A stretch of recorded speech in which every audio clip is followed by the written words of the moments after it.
बहुत important video कर रहा हूं, एक छोटा सा वीडियो। बहुत बच्चे कह रहे हैं सर एंग्जाइटी हो रही है, टेस्ट पास आ रहा है, नीट एंट्रेंस एग्जाम, और एंग्जाइटी बढ़ती जा रही है, ये शब्द इस्तेमाल करते हैं। अब देखिए, इस एंग्जाइटी को हम समझेंगे इस वीडियो में कि होती क्या है एंग्जाइटी। क्या आपको वाकई में टेस्ट एंग्जाइटी है? टेस्ट एंग्जाइटी की वजह क्या है? टेस्ट एंग्जाइटी में होता क्या है? और सबसे ज्यादा जरूरी जो मुद्दे की बात है इस वीडियो में बात करेंगे कि वो 5 तरीके कौन से हैं जिससे आप इस टेस्ट एंग्जाइटी को ओवरकम करके सक्सेस पे चल सकें। आई कैन, आई विल, ये है बेसिकली इस वीडियो में जो हम थोड़े से टाइम में डिस्कस करेंगे। तो चलिए सबसे पहले समझते हैं कि ये टेस्ट एंग्जाइटी कहते किसे हैं।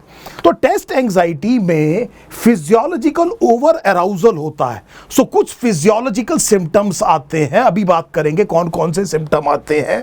सोमैटिक लक्षण आते हैं, साथ ही चिंता, भय और असफलता का डर रहता है। तो चिंता रहती है, भय रहता है, असफलता का डर रहता है। थोड़ा थोड़ा बात करेंगे इसके बारे में।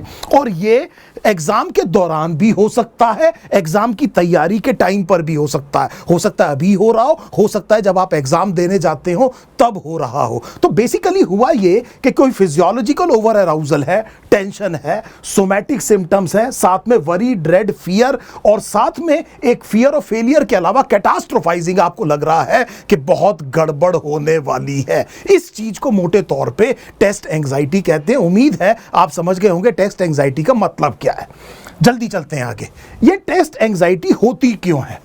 सो इसके जो सबसे जरूरी, जो डॉक्यूमेंटेड, जो सबसे इंपॉर्टेंट डॉक्यूमेंटेड कारण है, उसमें नंबर 1 पेरेंटल प्रेशर भी है।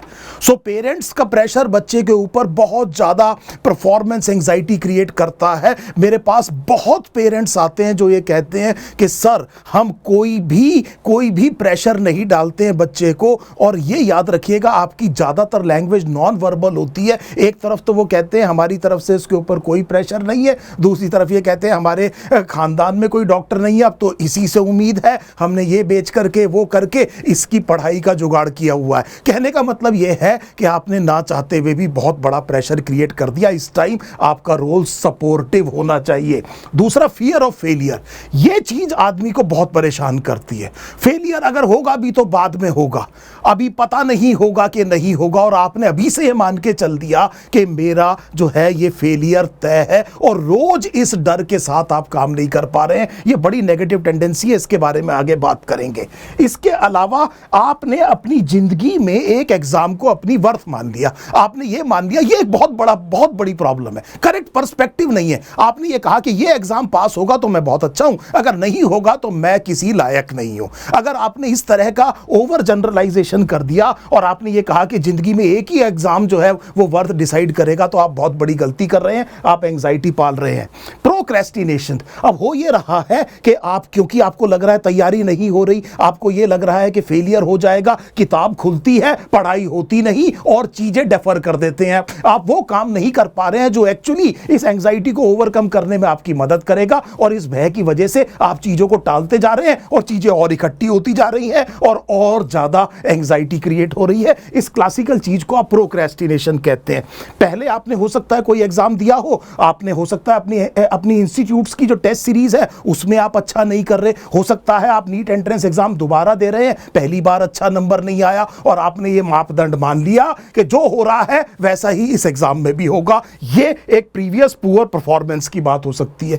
एक और इंपॉर्टेंट चीज ये है कि आपको ऐसा लगता है कि आप कुछ लोगों को लेट डाउन कर रहे हैं। उसमें आपके फ्रेंड्स हो सकते हैं, आपके टीचर्स हो सकते हैं, ये सारी चीजें हो सकती हैं। आपको ये लग रहा है कि आपकी परफॉर्मेंस से सब जो है वो लेट डाउन हो जाएंगे। जैसा मैंने आपको बताया, ये सबसे इंपॉर्टेंट कारण है टेस्ट एंग्जाइटी होती क्यों है। और ज्यादातर कारण अगर आप देखेंगे तो उस लायक नहीं है कि इतनी एंग्जाइटी पाली जाए। आप समझिए, बहुत इंपॉर्टेंट चीज है, तभी हम देखेंगे कि इसको ओवरकम कैसे कर सकते हैं। आगे चलते हैं।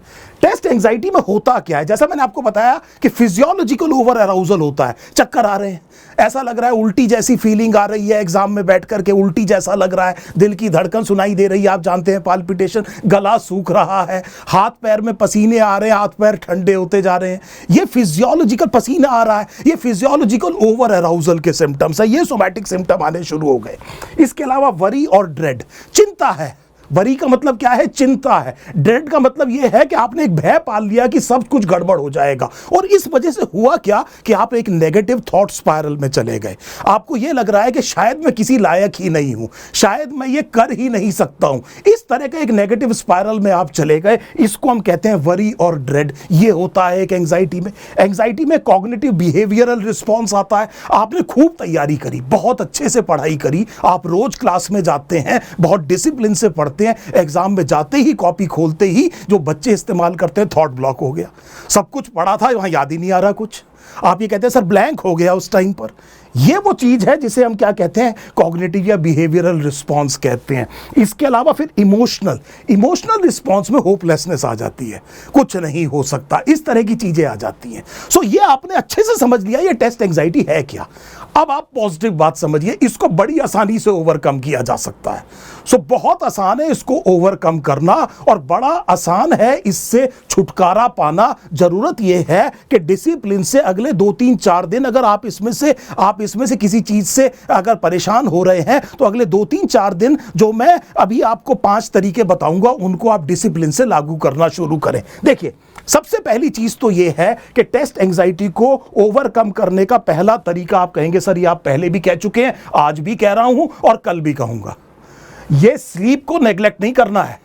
ये बहुत जरूरी है, ये आपको रिजुविनेट करती है, ये न्यूरोट्रांसमीटर दोबारा बनते हैं, और स्लीप वेकफुलनेस साइकिल का एक पर्पस है। 7 घंटे की स्लीप चाहिए, कम सो करके कोई फायदा नहीं होने जा रहा है। पहली बात तो ये समझ लीजिए, बिल्कुल क्लियर। Number 2, proper nutrition. ज्यादा खाना नहीं कह रहा हूं, प्रॉपर न्यूट्रिशन कह रहा हूं, जिसमें पानी बहुत इंक्लूडेड है। हाइड्रेशन की बॉडी की फिजियोलॉजी में बहुत बड़ी इंपॉर्टेंस है, ये याद रखिए। लोग सही कहते हैं कि जब तक हेल्दी बॉडी नहीं होगी, हेल्दी माइंड नहीं होगा। तो जो चीज आप आसानी से कर सकते हैं वो ये कर सकते हैं, ये तो आपके हाथ की चीज है ना, इसीलिए मैं इसको नंबर 1 पे रख रहा हूं। एक और चीज देखिए, एक्सरसाइज। सो सुबह उठ करके थोड़ा चलिए। वो जो यंत्र आप कान में लगाते हैं, उसे मेरे को नहीं पता क्या कहते हैं, यहां पर 2 लकड़ी सी लग जाती हैं जिसमें गाना सुनाई देता है, और आप चल रहे हैं तो उसको हटा दीजिए और नेचर से अपने आप को जोड़िए। देखिए आसपास पेड़ कैसा है, लोगों से हाय हेलो करके चलिए। नहीं तो लोग जो है ऐसे सीधे चलते हैं, रास्ते में खंबा आया, उसमें टकराया, बहन जी नमस्ते, भाई जी नमस्ते, अरे ये बात समझ में, माफ कर देना, ऐसे करते हुए आगे चलते हैं बेवकूफों की तरह। So please try to understand. एक वो हाथ में बेटे एक और यंत्र ले रखा है, ऐसे चल रहे हैं, इसमें टकराया, गाय में टकराया, भैंस में टकराया, सबसे माफी मांगते हुए चल रहे हैं। ये नहीं है बेटे, आपको प्रेजेंट मोमेंट में रहना पड़ेगा। कहने का मतलब यह है कि अपने आप को नेचर से जोड़िए। बड़ा आसान काम है, बताइए इसमें क्या मुश्किल है? इसको बड़ी आसानी से करा जा सकता है। दूसरा तरीका देखिए, अपना पर्सपेक्टिव ठीक करिए। आपने जिंदगी में कैसे कह दिया कि एक ही एग्जाम ये डिसाइड करेगी कि आपकी वर्थ ये डिसाइड करेगा? कैसे? आप पर्सपेक्टिव ठीक रखिए। आफ्टर ऑल एक एग्जाम ही तो है। सो इसको मैं लिख देता हूं, मैं ये कह रहा हूं एक एग्जाम ही तो है। ऐसे तो रोज एग्जाम आएंगे, जिंदगी में ही तो है। सो बार बार मैं आपसे कहता हूं कौन सा कुंभ का मेला है। So please try to understand, बार बार ये समझिए। अगर आपका पैशन है, अगर नहीं हुआ कोई बात नहीं, एक अटेम्प्ट और दे देंगे। ये सीख करके कि हमारी गलती क्या रही थी, इसको पर्सपेक्टिव में रखिए, उस गलती को नहीं करेंगे, दूसरी बार हो जाएगा। अपने आप को ये समझाएंगे। अगर देखिए सीधी सी बात है, अपने फेट को एक्सेप्ट करिए, करेक्ट पर्सपेक्टिव में रखिए अपनी चीजों को। आज प्रेजेंट के बारे में सोचिए, पास्ट की गिल्ट नहीं होनी चाहिए, फ्यूचर की एंग्जाइटी नहीं होनी चाहिए। प्रेजेंट में जो आपका एफर्ट है, आपका जो प्रिपरेशन है, वो फ्यूचर में आपके रिजल्ट को चेंज कर सकता है। तो आपका ध्यान प्रेजेंट के ऊपर होना चाहिए। फ्यूचर के बारे में सोचेंगे तो एंग्जाइटी डेवलप होनी शुरू हो जाएगी। और जैसा मैंने आपसे कहा, एक एग्जाम ही तो है, हो जाएगा। और नहीं भी हो जाएगा तो बेटे ये कौन सा, किसने कह दिया कि एक ही एग्जाम जिंदगी में सबसे ज्यादा जरूरी है? इसी के बिना कुछ हो ही नहीं सकता किसी की जिंदगी में, ऐसा नहीं है। मैं नेगेटिव सेंस में नहीं कह रहा हूं, मैं चीजों को राइट पर्सपेक्टिव में करने को कह रहा हूं। मैं जानता हूं आपका पैशन है, आपने करना है, लेकिन जब तक आप इसका भूत सिर से नहीं उतारेंगे, ये भूत आपके सिर पे नाचता रहेगा। इस मॉन्स्टर को उठा के नीचे फेंक देना है। सो ब्रेन जो है वो बहुत खराब मास्टर हो सकता है, लेकिन बहुत बढ़िया सर्वेंट होगा अगर आपने उसको कंट्रोल कर लिया। ये चीज समझिएगा। इसके अलावा अगर हम तीसरे पे जाएं, स्लो करिए ब्रीदिंग अपने आप को। तो शाहरुख खान साहब की फिल्म का गाना याद आ रहा है, सुखविंदर जी ने गाया है, तू सब्र तो कर मेरे यार, हौले हौले से दुआ लगती है। हौले हौले से पता नहीं क्या क्या होता है उस गाने में, है या नहीं? तो बेसिकली हमने क्या कहा, हर चीज हौले हौले। So this is very correct. Very correct. आप जब अपना सांस धीरे धीरे लेंगे और अपना ध्यान सांस पे केंद्रित करेंगे, आप देखेंगे एंजाइटी चली जाती है। आप जब अंदर की तरफ झांकते हैं, लुकिंग इनवर्ड्स, तो बाहर की चीजें आपको इन्फ्लुएंस करना बंद कर देती हैं। एग्जाम में भी कोई क्वेश्चन फंस जाए और एंजाइटी हो जाए तो 1 सेकंड 5 सेकंड का ब्रेक लेकर के एक लंबी सांस लीजिए, अपने आप से कहिए I can, I will, it is okay, all is well, और इस तरह की बात करिए। आप देखेंगे कि आपकी एंजाइटी चली जाएगी। और ये जो ब्रेथ कंट्रोल है बहुत बढ़िया है। थोड़ा सा मेडिटेशन, थोड़ा सा अपने आप को, यही फिर वही पर्सपेक्टिव में रखेगा सारी चीजों को। तो जब आप अपने को स्लो करेंगे तो फिजिकल अराउजल भी कम होगा, आपके कॉग्निटिव बिहेवियरल फंक्शंस बेटर होने शुरू हो जाएंगे, आप चीजों को बेहतर तरीके से ऑब्जर्व करना शुरू हो जाएंगे। और जब आप चीजों को किसी को बड़े ध्यान से ऑब्जर्व करेंगे तो उसको याद रखने की भी प्रोबेबिलिटी आपकी बढ़ जाएगी। ये बिल्कुल साइंस की मैं बात कर रहा हूं। सो एक और चीज आपको समझ में आ गई कि आप स्लो ब्रीदिंग की प्रैक्टिस करिए। ये एग्जाम के दौरान भी आपको बहुत बड़ा फायदा पहुंचा सकती है। इसके अलावा बात करिए किसी भी चीज का, जो सबसे अच्छा तरीका है किसी से मदद मांगने का वो ये है कि मांग लीजिए। The best way to get help is to ask. वो पूछिए लोगों से कि मैं क्या करूं। ऐसे जने से खास तौर पे जरूर पूछिए जो सेलेक्ट हो चुका है अभी हाल फिलहाल में, जिसे पता है कंटेम्प्रेरी एग्जाम में क्या किया जाता है, जिसे पता है कि इस एग्जाम पे वो रास्ते में चल चुका है, उसे पता है कहां पर गड्ढे हैं, वो आपको आगाह कर सकता है। अगर इस तरह का कोई अगर आपको मेंटर मिल जाए, आपकी हैंड होल्ड करने का काम वो कर दे, और जहां भी आप फंसे वो बता दे कि यहां पर ऐसा करना है, ऐसा करने से ये दिक्कत आ सकती है, और आप बड़ी आसानी से आप इस जने पर अगर आप रिलाई कर सकते हैं तो ये एक बहुत बड़ा फायदा हो सकता है।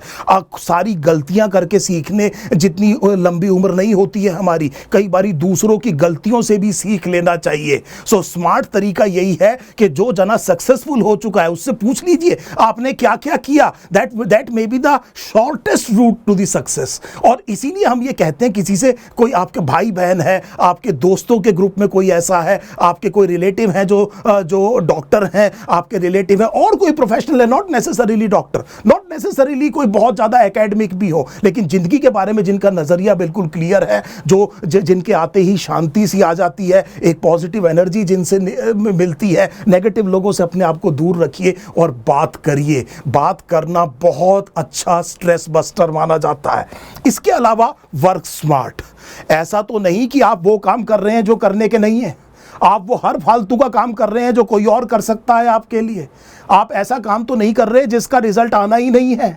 आप ऐसा काम तो नहीं कर रहे जो कि बेसिकली जिसकी जरूरत ही नहीं है। क्या आप अच्छी तरह से जानते हैं कि वो कौन से 3 काम हैं जो सबसे ज्यादा इंपैक्ट डाल करके आपको सेलेक्ट कराएंगे? क्या आप एक जर्नल लिखते हैं? क्या आप अपने पास्ट एक्सपीरियंस से सीखते हैं? क्या आप अपने आप को रिवार्ड और पनिश करते हैं? क्या आपने एक रिकॉर्ड रखा हुआ है? आप किस तरह से टेस्ट को एनालाइज करते हैं? जो 4-5 इंपैक्टफुल काम है वो करने, आपको ये पता है कि वो कौन से काम है जिनकी वजह से रिजल्ट आता है।